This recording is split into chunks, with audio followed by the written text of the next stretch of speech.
Hi there, and a very warm welcome to Season 6, Episode 36 of People Soup. It's Ross McIntosh here. Pea Soupers, today it's something a bit different. I'm sharing a behind-the-scenes masterclass on how I designed and delivered a large-scale wellbeing intervention for school staff during the pandemic.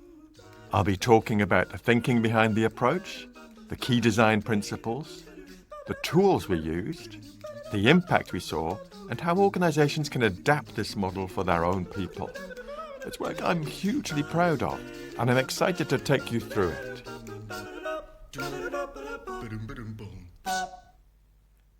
Thanks for tuning in, folks.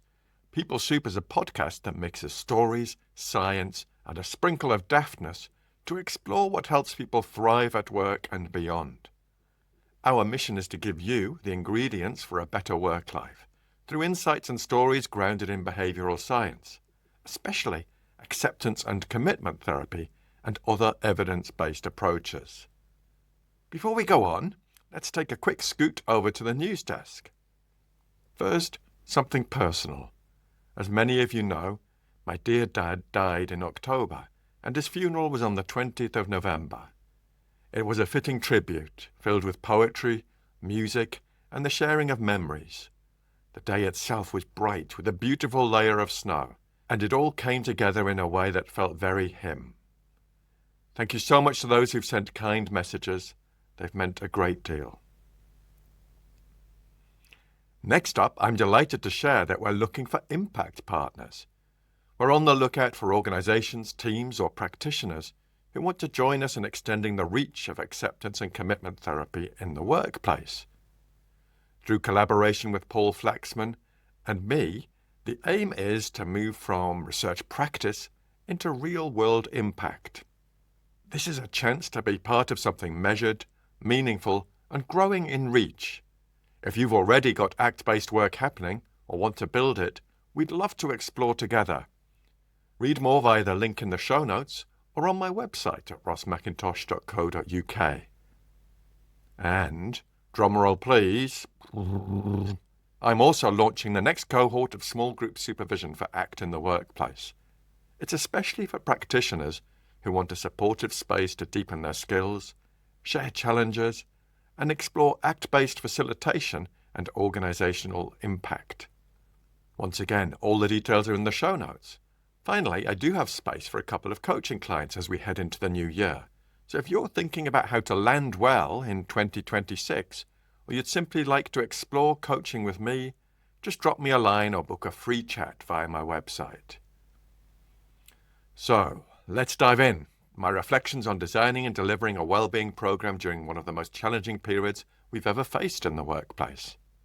And my hope is that, Pea Soupers, by the end of this episode you'll be thinking, I'd like to explore how Ross could bring this to our organisation.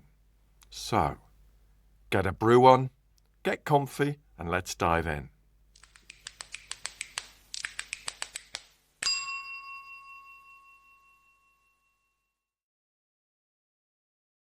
So, Pea Soupers, picture the scene.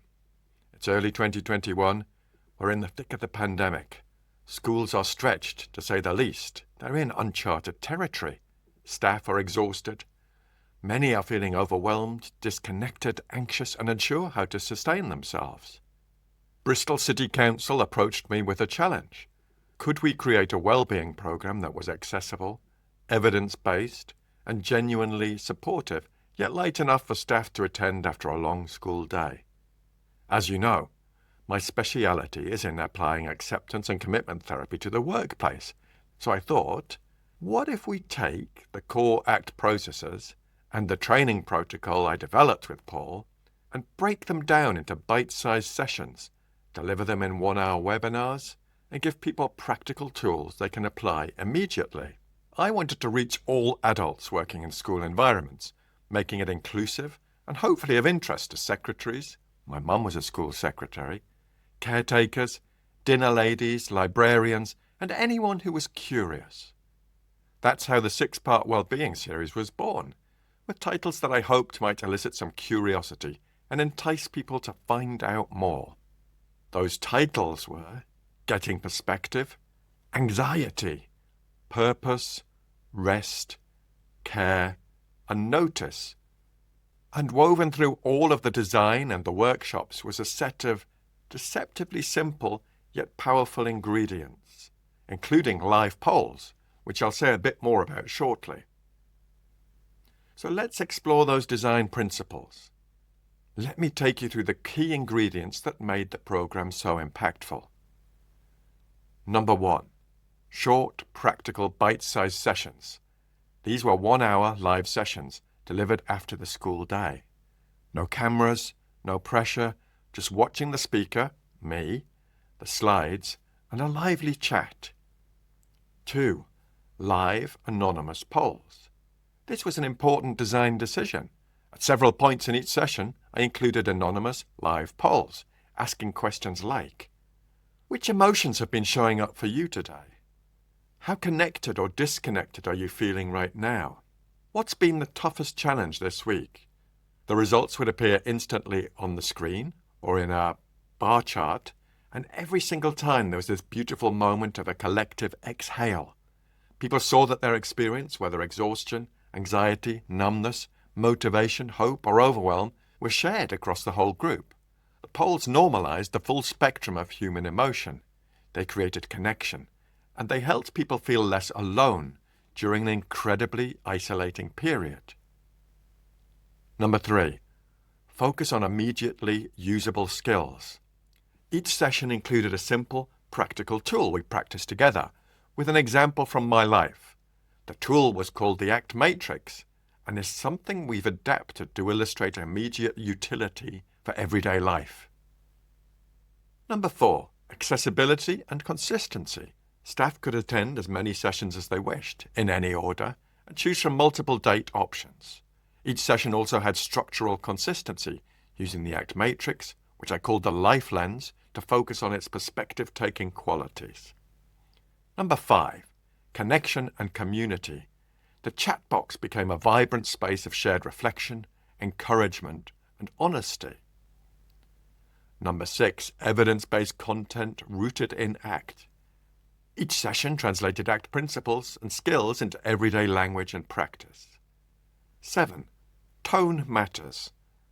I tried to build in safety, kindness, and calmness in my facilitation of the delivery of these sessions. So let's have a quick tour of those 6 sessions. I'll walk you through each one and the intention behind it. Number 1, getting perspective.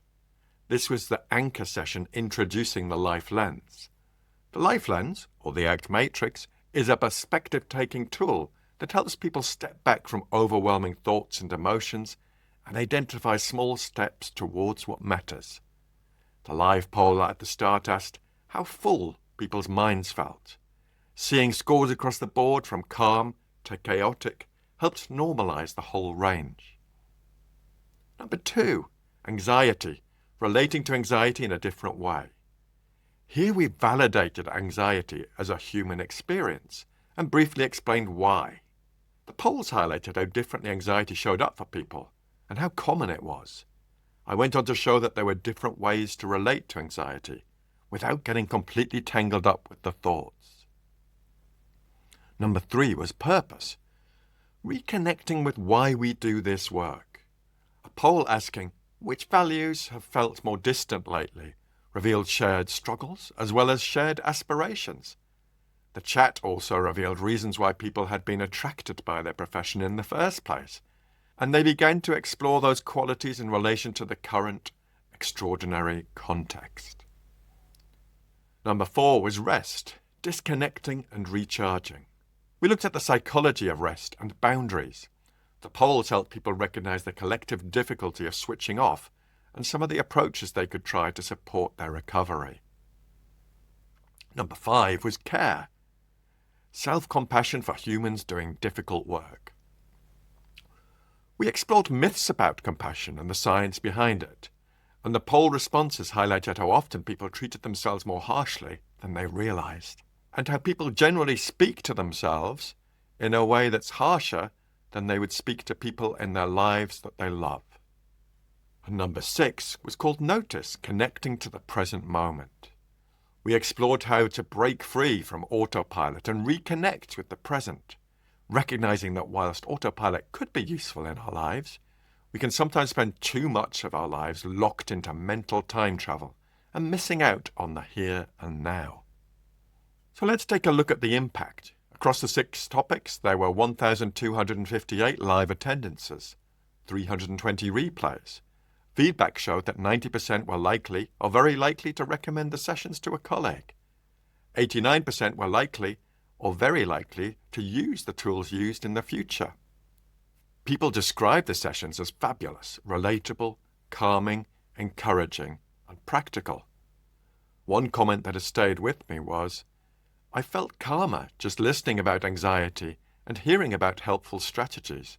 Another said, using the Life Lens tool to break down something overwhelming was really useful and practical. These comments capture exactly what we hoped to achieve. And before I go further, I want to pause and offer a heartfelt thank you. This program simply would not have happened without the people who commissioned me and supported the design and the delivery. And these people include Duncan Gillard, Mary Stanley Duke, Tommy Jarvis, Emily Marquez Vega, and Jessica Penneck Thomas. Your trust, collaboration, and commitment to supporting school staff well-being made all the difference. It was a privilege to work with you, and I remain deeply grateful. So, folks, what makes this model work? If I had to distill it down, I would say a clear, psychologically grounded spine. ACT offers a flexible, evidence-based framework. Short sessions that respect people's bandwidth. Tools, not theory. Community in the chat and in the polls. Safety and human warmth. And scalability. This model works for one team, a department, an entire organization, or a region-wide rollout, and it's effective online or in person. So, how can you use this in your organization? If you're listening and thinking, "Oh, people could do with this right now," you're probably right. I can work with organizations to create a bespoke series tailored to your context. Standalone webinars, live workshops, leadership-focused sessions, or a full well-being program to roll out internally. The beauty of this model is its flexibility and its proven impact. The impact was so great for the school staff that I was commissioned to deliver similar sessions for parents. That's it, Pea Supers. That's my little masterclass on bite-size ACT in the bag. You'll find the show notes for this episode at peoplesoup.captivate.fm or wherever you get your podcasts.